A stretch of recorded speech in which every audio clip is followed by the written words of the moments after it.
ਪਿਛਲੇ 1.5-2 ਸਾਲਾਂ ਵਿੱਚ ਪੰਜਾਬ ਵਿੱਚ ਅਸੀਂ ਅੰਮ੍ਰਿਤਪਾਲ ਸਿੰਘ ਦੇ ਚੁਫੇਰੇ ਬਹੁਤ ਸਾਰਾ ਪੋਲੀਟੀਕਲ ਟਰਮੋਇਲ ਦੇਖਿਆ ਹੈ। ਉਸ ਦਾ ਚਮਤਕਾਰੀ ਰਾਈਜ਼, ਮੀਡੀਆ ਦਾ ਉਸ ਨੂੰ ਭਾਰੀ ਲਾਈਮਲਾਈਟ ਦੇਣਾ, ਯੂਥ ਦਾ ਜੁੜਨਾ, ਉਹਦੇ ਹਸੀਨ ਦਾਅਵੇ ਤੇ ਅੰਤ 'ਚ ਕਹਾਣੀ ਦਾ ਬੜਾ ਹੀ ਫਿਲਮੀ ਜਿਹਾ ਐਂਡ। ਦਾਅਵਾ ਸਿੱਖੀ ਨੂੰ ਬਚਾਉਣ ਤੇ ਨਵ ਜਾਗਰਣ ਲਿਆਉਂਦਾ ਸੀ, ਪਰ ਆਮ ਲੋਕਾਂ ਨੂੰ ਇਸ ਸਭ ਤੋਂ ਕੀ ਮਿਲਿਆ? ਤੁਸੀਂ ਅੰਮ੍ਰਿਤਪਾਲ ਸਿੰਘ ਨਾਲ ਸਹਿਮਤ ਜਾਂ ਅਸਹਿਮਤ ਹੋ ਸਕਦੇ ਹੋ ਤੇ ਇਹ ਐਗਜ਼ਾਮਪਲ ਵੀ ਮੈਂ ਸਿਰਫ ਆਪਣੇ ਪੁਆਇੰਟ ਨੂੰ ਸਮਝਾਉਣ ਲਈ ਹੀ ਵਰਤਿਆ ਹੈ ਕਿ ਜੇ ਇਸ ਸਾਰੀ ਉਥਲ-ਪੁਥਲ ਨੂੰ ਤੁਸੀਂ ਨਿਰਪੱਖ ਹੋ ਕੇ ਦੇਖੋ ਤਾਂ ਸਮਝ ਆਉਂਦੀ ਹੈ ਕਿ ਕਿਵੇਂ ਸਿੱਖੀ ਦੀ ਪੋਲਿਟਿਕਸ ਦੇ ਲਈ ਦੁਰਵਰਤੋਂ ਕੀਤੀ ਗਈ ਹੈ।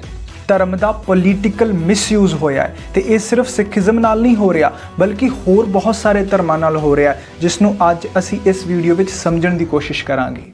ਪ੍ਰੈਜ਼ੈਂਟ ਡੇ ਪੋਲਿਟਿਕਸ ਧਰਮ ਨੂੰ ਇੱਕ ਟੂਲ ਵਜੋਂ ਵਰਤ ਰਹੀ ਹੈ, ਜਿਸ ਨਾਲ ਉਹ ਆਮ ਲੋਕਾਂ ਨੂੰ ਧਰਮ ਦੇ ਨਾਂ ਤੇ ਭਾਵੁਕ ਕਰਦੇ ਨੇ, ਪੋਲਰਾਈਜ਼ ਕਰਕੇ ਆਪਣੀ ਸੱਤਾ ਨੂੰ ਮੇਨਟੇਨ ਕਰਦੇ ਨੇ। ਇਸ ਕਰਕੇ ਅੱਜ ਯੂਥ ਧਰਮ ਨਾਲ ਜੁੜਿਆ ਤੇ ਹੈ, ਪਰ ਉਹ ਆਪਣੇ ਧਰਮ ਦੇ ਡੀਗ੍ਰੇਡਡ ਵਰਜ਼ਨ ਨੂੰ ਫੋਲੋ ਕਰ ਰਹੇ ਨੇ, ਕਿਉਂਕਿ ਉਹਨਾਂ ਤੱਕ ਜੋ ਧਰਮ ਪੋਲੀਟੀਕਲ ਲੀਡਰਸ ਤੇ ਕਲਟ ਹੀਰੋਜ਼ ਪਹੁੰਚਾਉਂਦੇ ਨੇ ਉਹ ਧਰਮ ਦੇ ਬੇਸਿਕ ਪ੍ਰਿੰਸੀਪਲ ਤੋਂ ਅਲੱਗ ਤੇ ਨੀਵੇਂ ਦਰਜੇ ਦਾ ਹੁੰਦਾ ਹੈ।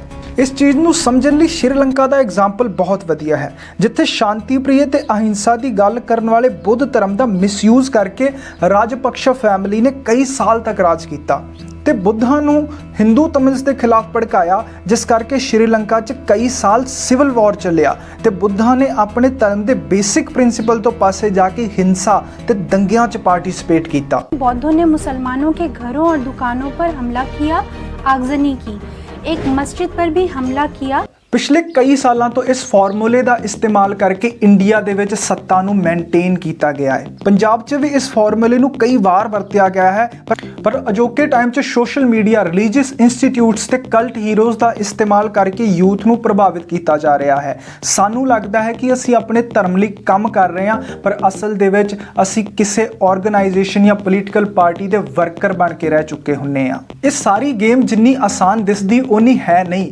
ਰਿਲੀਜਨ ਦੇ ਮਿਸਯੂਜ਼ ਦੀ ਇਹ ਗੇਮ ਚੰਦ ਵੋਟਾਂ ਕਰਕੇ ਚੋਣਾਂ ਜਿੱਤਣ ਤੋਂ ਲੈ ਕੇ ਬ੍ਰੇਨ ਵਾਸ਼ ਕਰਕੇ ਲੋਕਾਂ ਨੂੰ ਟੈਰਰਿਜ਼ਮ ਦੇ ਵਿੱਚ ਧੱਕ ਦੇਣ ਜਿੰਨੀ ਖਤਰਨਾਕ ਹੋ ਸਕਦੀ ਹੈ।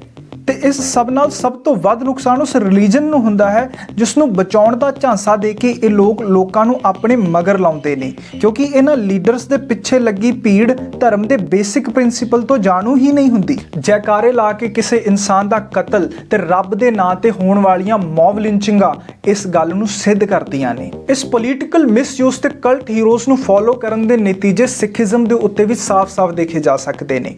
ਯੂਥ ਦੇ ਵਿੱਚ ਇੱਕ ਖਾਸ ਕਮਿਊਨਿਟੀ ਦੇ ਖਿਲਾਫ ਨਫ਼ਰਤ ਪੈਦਾ ਕੀਤੀ ਜਾ ਰਹੀ ਹੈ, ਜਦਕਿ ਸਿੱਖੀਜ਼ਮ ਦੇ ਬੇਸਿਕ ਪ੍ਰਿੰਸੀਪਲ ਤੇ ਗਲਤ ਨੂੰ ਗਲਤ ਕਹਿਣਾ ਸਿਖਾਉਂਦੇ ਨੇ, ਨਾ ਕਿ ਪੂਰੀ ਕਮਿਊਨਿਟੀ ਨੂੰ ਗਲਤ ਕਹਿਣਾ। ਪੰਥਕ ਲੀਡਰ ਖੁਦ ਨੂੰ ਰਣਜੀਤ ਸਿੰਘ ਦਾ ਵਾਰਿਸ ਤੇ ਦੱਸਦੇ ਨੇ ਤੇ ਖਾਲਸਾ ਰਾਜ ਦੀ ਗੱਲ ਵੀ ਕਰਦੇ ਨੇ, ਲੇਕਿਨ ਇਹ ਭੁੱਲ ਜਾਂਦੇ ਨੇ ਕਿ ਮਹਾਰਾਜਾ ਰਣਜੀਤ ਸਿੰਘ ਦਾ ਰਾਜ ਇੱਕ ਧਰਮ ਨਿਰਪੱਖ ਤੇ ਸੈਕੂਲਰ ਸੀ, ਤੇ ਜਦਕਿ ਇਹਨਾਂ ਦੀ ਸਾਰੀ ਪੋਲਿਟਿਕਸ ਫਿਰਕਾ ਪ੍ਰਸਤੀ ਦੇ ਉੱਤੇ ਟਿਕੀ ਹੋਈ ਹੈ।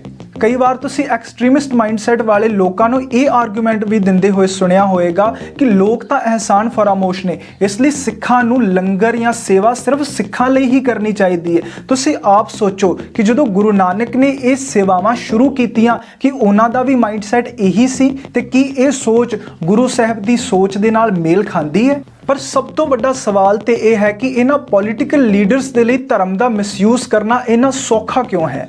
ਆਮ ਇਨਸਾਨ ਦੀਆਂ ਭਾਵਨਾਵਾਂ ਆਪੋ ਆਪਣੇ ਧਰਮਾਂ ਨਾਲ ਬਹੁਤ ਗਹਿਰਾਈ ਵਿੱਚ ਜੁੜੀਆਂ ਹੁੰਦੀਆਂ ਨੇ ਤੇ ਉਹ ਆਪਣੇ ਧਰਮ ਨੂੰ ਬੜੀ ਹੀ ਸ਼ਰਧਾ ਦੀ ਨਿਗਾਹ ਨਾਲ ਦੇਖਦੇ ਨੇ ਤੇ ਇਸੇ ਸ਼ਰਧਾ ਦਾ ਫਾਇਦਾ ਲੈਂਦੇ ਨੇ ਇਹੋ ਜਿਹੇ ਲੋਕ। ਪੰਥ ਜਾਂ ਧਰਮ ਖਤਰੇ 'ਚ ਹੈ ਇਹ ਕਹਿ ਕੇ ਲੋਕਾਂ ਦੇ ਅੰਦਰ ਡਰ ਪੈਦਾ ਕੀਤਾ ਜਾਂਦਾ ਹੈ, ਫਿਰ ਇੱਕ ਵਿਲਨ ਪੈਦਾ ਕੀਤਾ ਜਾਂਦਾ ਹੈ ਜਿਸ ਤੋਂ ਸਾਨੂੰ ਡਰ ਹੈ।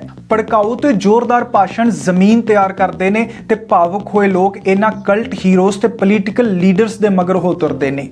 ਤੇ ਇਹ ਸਭ ਇਸ ਲਈ ਹੁੰਦਾ ਹੈ ਕਿਉਂਕਿ ਅਸੀਂ ਆਪਣੇ ਧਰਮ ਨੂੰ ਕਦੀ ਵੀ ਲੌਜੀਕਲ ਤੇ ਸਾਇੰਟੀਫਿਕ ਮਾਈਂਡਸੈਟ ਦੇ ਨਾਲ ਦੇਖਦੇ ਹੀ ਨਹੀਂ।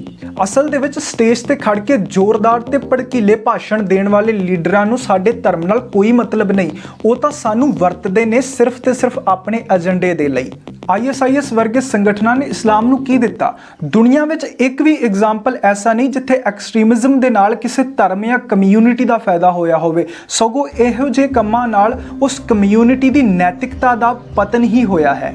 ਇਹ ਪੋਲੀਟੀਕਲ ਲੀਡਰ ਤੇ ਪਲਾਂਟ ਕੀਤੇ ਹੋਏ ਕਲਟ ਹੀਰੋ ਸਾਡਾ ਨਜਾਇਜ਼ ਫਾਇਦਾ ਨਾ ਚੁੱਕ ਸਕਣ ਤੇ ਧਰਮ ਦਾ ਮਿਸਯੂਜ਼ ਨਾ ਹੋਏ, ਇਸ ਲਈ ਜ਼ਰੂਰੀ ਹੈ ਕਿ ਲੋਕ ਐਜੂਕੇਟਡ ਹੋਣ। ਆਪਣੇ ਧਰਮ ਬਾਰੇ ਕਿਸੇ ਲੀਡਰ ਜਾਂ ਕਲਟ ਹੀਰੋ ਤੋਂ ਨਹੀਂ ਬਲਕਿ ਆਥੈਂਟਿਕ ਤੇ ਮੂਲ ਸੋਮਿਆਂ ਤੋਂ ਜਾਣਕਾਰੀ ਲਈ ਜਾਏ ਤਾਂ ਜੋ ਧਰਮ ਦੀਆਂ ਅਸਲ ਕਦਰਾਂ ਕੀਮਤਾਂ ਤੋਂ ਅਸੀਂ ਜਾਣੂ ਹੋ ਸਕੀਏ ਤੇ ਉਹਨਾਂ ਨੂੰ ਅੱਗੇ ਪ੍ਰਮੋਟ ਕਰ ਸਕੀਏ।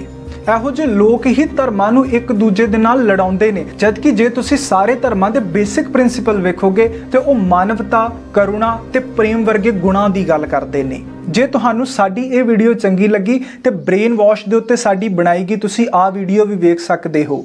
ਸਾਡਾ ਮੋਟਿਵ ਹੈ ਲੋਕਾਂ ਨੂੰ ਐਜੂਕੇਟਡ ਕਰਨਾ, ਸਹੀ ਜਾਣਕਾਰੀ ਤੁਹਾਡੇ ਤੱਕ ਪਹੁੰਚਾਉਣਾ। ਜੇ ਤੁਹਾਨੂੰ ਸਾਡੇ ਇਹ ਪ੍ਰਯਾਸ ਪਸੰਦ ਆ ਰਹੇ ਨੇ ਤੇ ਵੀਡੀਓ ਨੂੰ ਲਾਈਕ ਕਰਨਾ ਨਾ ਭੁੱਲਣਾ। ਤੁਸੀਂ ਆਪਣੇ ਸੁਝਾਅ ਕਮੈਂਟ ਵਿੱਚ ਵੀ ਦੇ ਸਕਦੇ ਹੋ ਤੇ ਇਹੋ ਜਿਹੀਆਂ ਹੋਰ ਵੀਡੀਓਜ਼ ਲਈ ਸਾਡੇ ਚੈਨਲ ਨੂੰ ਸਬਸਕ੍ਰਾਈਬ ਜ਼ਰੂਰ ਕਰ ਲਿਓ।